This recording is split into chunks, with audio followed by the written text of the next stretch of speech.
Hi అండి, అందరికీ నమస్కారం. Welcome to అమ్మమ్మస్ kitchen. ఈరోజు మన రెసిపీ వచ్చేసి ఎంతో రుచికరమైన రెసిపీ తొక్కుడు లడ్డు. ఇది స్వీట్ షాప్లో కంటే ఫ్రెష్గా టేస్టీగా ఇంట్లోనే చేసుకోవచ్చు మనం. ఇది చేయడం కూడా చాలా ఈజీ. ఈ లడ్డులు కట్టడం కూడా చాలా ఈజీ. కేజీ పిండి అయినా సరే ఒక్కరే కట్టుకోవచ్చు. అంతే అండి, ఇలా చుట్టుకొని ఒక జీడిపప్పు పైన పెట్టుకొని పక్కన పెట్టుకోవడమే. ఎంతో రుచికరమైన లడ్డు, టేస్టీ లడ్డుని చూడండి ఎంత సాఫ్ట్గా ఉందో. నోట్లో వేసుకుంటే కరిగిపోయేలా ఉంది కదా, చాలా సాఫ్ట్గా వచ్చేసింది. ఈ సాఫ్ట్ అండ్ టేస్టీ లడ్డును ఎలా తయారు చేసుకోవాలో చూద్దాం ఇప్పుడు మనం. నేను హాఫ్ కేజీ శనగపిండి తీసుకున్నా. హాఫ్ కేజీ పిండిని ఒక గ్లాస్తో కొలిసిన 3 గ్లాసుల పిండి అయింది ఇది. 3 గ్లాసుల పిండి హాఫ్ కేజీ. పిండిని జల్లించుకోవాలి మనం. జల్లించుకుంటే ఉండలు లేకుండా అయిపోయి కలుపుకోవడానికి చాలా ఈజీగా ఉంటుంది. ఇప్పుడు ఈ పిండిలో మనం ఒక చిటికెడు సాల్ట్ వేసుకొని కలుపుకుందాం. వేసుకొని కొంచెం కొంచెం వాటర్ వేసుకుంటూ వేళ్ళతోనే తిప్పాలి. ఇట్లా పిసికినట్టయితే మళ్ళీ ఉండల్లాగా అయిపోతుంది. కొంచెం అంత తడిసే వరకు వేళ్ళతోనే తిప్పుతూ ఇలా సాఫ్ట్గా కలుపుకోవాలి. మనం పూస కలుపుకున్నట్టు, కారపూస కలుపుకున్నట్టు. కొంచెం ఆయిల్ అప్లై చేసుకొని పక్కన పెట్టుకోవాలి. ఇప్పుడు స్టవ్ పైన ప్యాన్ పెట్టుకొని డీప్ ఫ్రైకి సరిపడా ఆయిల్ వేసుకోవాలి. ఇప్పుడు మురుకుల గొట్టాన్ని కొంచెం తడి చేత్తో తుడుచుకొని లోపల అందులో పిండి పెట్టుకోవాలి. ఇట్లా పొడుగు చేసుకొని పిండి పెట్టుకోవాలి. అందులో పిండిని కొంచెం మళ్ళీ ఇట్లా కలిపినట్టు చేసుకొని మురుకుల గొట్టంలో వేసుకోవాలి. ఆయిల్ వేడైన తర్వాత అందులో ఇట్లా ఒత్తుకోవడమే కారపూసలాగా. ఇది బూందీ కంటే కూడా చాలా ఈజీ అండి, తొందరగా చేసుకోవచ్చు మనం. ఇట్లా కొంచెం నురగలు తగ్గగానే మనం రెండో వైపుకు తిప్పేసుకోవాలి పూసని. ఇది కొంచెం తెల్లగా ఉన్నప్పుడే మనం తీసుకోవాలి. కారపూసలాగా పూర్తిగా కాలొద్దు, కొంచెం లేతగా ఉన్నప్పుడే తీసుకోవాలి. ఎర్ర కాలిస్తే గట్టిగా అయిపోతుంది పూస. ఇలా ఉంటే సరిపోద్ది. ఇది తీసి పక్కన పెట్టుకొని మిగతా పిండిని కూడా మనం చేసుకోవాలి. మొత్తం అన్నీ చేసి పెట్టుకోవాలి. ఇలాగే మనము మురుకుల కొట్టడానికి దొడ్డు ప్లేట్ ఉంటుంది కదా, దొడ్డు చిల్లుల ప్లేటు, అది పెట్టుకోవాలి. దొడ్డు పూసతో చేసుకోవాలి, సన్నపు దాంతో చేసుకోవద్దు. ఇలా అన్నీ చేసుకొని పక్కన పెట్టుకోవాలి. ఇవి కొంచెం చల్లారగానే మనం మొత్తం వీటిని చుంచుకోవాలి. ముక్కలు ముక్కలు చేసేసుకోవాలి. చేసుకొని మిక్సీలో వేసుకోవాలి. ఇలా ఒత్తుకుంటే వట్టిగానే విరిగిపోతాయి. చేతితో ఇట్లా నలిస్తే చిన్నగా అయిపోతాయి. ఈ చిన్నగా అయినాక వీటిని మిక్సీలో వేసుకోవాలి. ఈ మిక్సీ లేనప్పుడు రోట్లో వేసి దంచేవాళ్ళు, దంచి సాటతో కోడేవాళ్ళంట. అందుకే దానికి తొక్కుడు లడ్డు అని పేరు వచ్చిందంట. ఇలా మిక్సీ చేసుకున్న తర్వాత పౌడర్ చూడండి ఎంత మెత్తగా వచ్చిందో. మన పిండి కంటే లావుగా, రవ్వ కంటే సన్నగా మరి వచ్చింది, అంత ఒక్కలాగా. ఇప్పుడు మరొక ప్యాన్ తీసుకొని అందులో షుగర్ వేసుకుందాం. నేను ఏ కప్తోనైతే పిండి తీసుకున్నానో 3 కప్పుల పిండి, అదే కప్పుతో గ్లాస్తో నేను షుగర్ కూడా తీసుకుంటున్నా. ఒక 3/4 కప్పు వాటర్ తీసుకున్నా. 3/4 కప్పు గ్లాస్ వాటర్ తీసుకొని ఇందులో పోసుకొని కలుపుకోవాలి.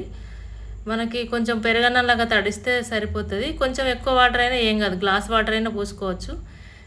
కలిపేసుకొని మనం కాసేపు పక్కన పెట్టుకోవాలి. కొంచెం షుగర్ నానే వరకు 10 నిమిషాలు పక్కన పెట్టుకోవాలి.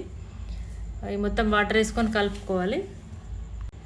వాటర్ కొలత లేకపోయినా ఏం కాదు, షుగర్ అంతా తడిసే వరకు తడుపుకొని పక్కన పెట్టుకుంటే సరిపోతుంది. 10 నిమిషాలు నానిన తర్వాత స్టవ్ పైన పెట్టుకోవాలి.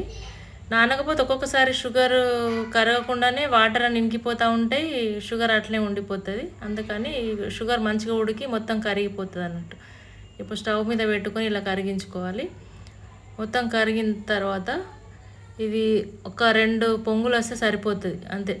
లేత తీగపాకం లాగానే పట్టుకోవాలి. కొంచెం గట్టిగా అయిపోతే మళ్ళీ లడ్డు కట్టడానికి రాదు.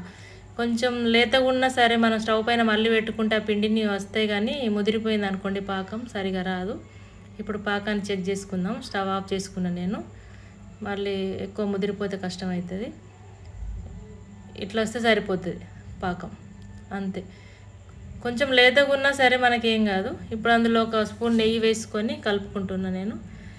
నెయ్యి కరిగిన తర్వాత అందులో మనం పిండిలో ఈ సిరప్ వేసుకోవడం, షుగర్ సిరప్. ఇప్పుడు ఇందాక పట్టుకున్న పొడిలో అది ఒక బేసిన్లోకి తీసుకొని దాంట్లో సిరప్ వేసుకొని కలుపుకుంటున్నా. మనం డైరెక్ట్ దాంట్లో కూడా పోయచ్చు, కానీ కొంచెం ఏదైనా లూజ్ అవుతుందని మనకు భయం, అంతే. అందుకే నేను ఇట్లా కలుపుకుంటున్నా. పూర్తిగా కలుపుకున్న తర్వాత ఈ ఉన్న మొత్తం సిరప్ వేసుకుంటున్నా. నేను ఇందాక కొంచెం ఆపిన, మొత్తం వేయలేదు. మనం వేసినప్పుడు కొంచెం లూజే అనిపిస్తుంది, కానీ కలుపుతుంటే కలుపుతుంటే అది పీల్ చేసుకుంటుంది పిండి, అక్కడికక్కడికే అయిపోతుంది. మనం గ్లాసు పిండికి గ్లాస్ షుగర్ వేసుకున్నాం కదా, అక్కడికక్కడికే అయిపోతుంది. ఈ ముదురుపాకం వస్తే మాత్రం అస్సలు రావు చేయడానికి. చేసిన తర్వాత కూడా అవి గట్టిగా అయిపోతాయి బాగా, తినలేం. తీగ లేతపాకమే తీసుకోవాలి, కొంచెం ఇట్లా సన్న తీగ పాకంలాగా రావాలి. మొత్తం కలుపుకున్నాక మళ్ళీ ఒక స్పూన్ నెయ్యి వేసుకొని మళ్ళీ ఒకసారి సాఫ్ట్గా కలుపుకోవాలి. ఎంత సాఫ్ట్గా కలిపితే లడ్డు అంత సాఫ్ట్గా వస్తుంది. ఇట్లా అంతా కలుపుకొని పాకం కరెక్ట్గా వస్తే మన గిన్నెకు కూడా అంటుకోకుండా ఇట్లా వస్తుంది. ఇప్పుడు కొంచెం నెయ్యి అప్లై చేసుకొని లడ్డు కట్టుకోవడమే, పైన ఆరిపోకుండా నెయ్యి రాసుకోవాలి. రాసుకొని లడ్డు కట్టుకోవడమే. ఇంతేనండి, చాలా ఈజీ. ఇది మీరు కూడా ఒకసారి ట్రై చేయండి. మీకు ఎలా అనిపించిందో మాకు కామెంట్ రూపంలో చెప్పండి. చాలా బాగుంటాయి, తింటే కూడా పిల్లలు కూడా చాలా ఇష్టంగా తింటారు. చేయడం అయితే చాలా ఈజీ అండి. బూందీ అంటే దానికి ఎన్ని కావాలి, బూందీ కొట్టడానికి ఇది దానికి దీనికి చాలా పని ఉంటుంది. మనం లడ్డూలన్నీ సమానంగా ఒక్కంత రావాలనుకుంటే ఒక స్పూన్ కానీ ఒక చిన్న బౌల్ కానీ తీసుకొని అందులో పిండి పెట్టుకొని ఇలా తీసుకుంటే అన్నీ ఒకటే సైజులో వస్తాయండి. లడ్డు అంతా ఒకటే సైజు ఉండాలనుకుంటే ఇట్లా చేసుకోవాలి. కాకపోతే లేట్ అవుతుంది. మనం ఇంట్లో తినే వాటికైతే ఏది అవసరం లేదు. దేనికోసం అన్న చేసుకుంటే మాత్రం, ఏదన్నా పండగకి ఏదన్నా భోజనాల మీదకి అయితే మాత్రం ఒకంతలా రావాలనుకుంటే ఇట్లా చేసుకోండి. ఇది చాలా ఈజీ అండి. ఒకసారి తప్పకుండా ట్రై చేయండి. ఎలా ఉందో మాకు చెప్పండి. మీకు ఈ వీడియో నచ్చినట్లయితే లైక్ చేయండి, షేర్ చేయండి మీ ఫ్యామిలీ మెంబర్స్కి. సబ్స్క్రైబ్ చేసుకోకపోతే సబ్స్క్రైబ్ చేసుకోండి. అన్నీ ఇలా కట్టుకొని జీడిపప్పులు పైన పెట్టి కొంచెం ఒత్తుకోవాలి, అంతే అండి. నేను ఇలాచి పూస మిక్సీ పట్టేటప్పుడే వేసుకున్నాను. మీరు కూడా అలా వేసుకోండి, సరిపోతుంది. మళ్ళీ దంచాల్సిన పని లేదు. ఇది మంచిగా స్వీట్ తినేవారికి అయితే ఈ కొలత అండి. మనం కొంచెం తక్కువ తినాలనుకుంటే కూడా కొంచెం తగ్గించి వేసుకోవచ్చు. 100 గ్రాముల షుగర్ తగ్గించి కూడా వేసుకోవచ్చు. అట్లా కూడా బాగానే ఉంటాయి. ఇంతేనండి, ఎంతో రుచికరమైన తొక్కుడు లడ్డు రెడీ అయిపోయింది. Thank you for watching.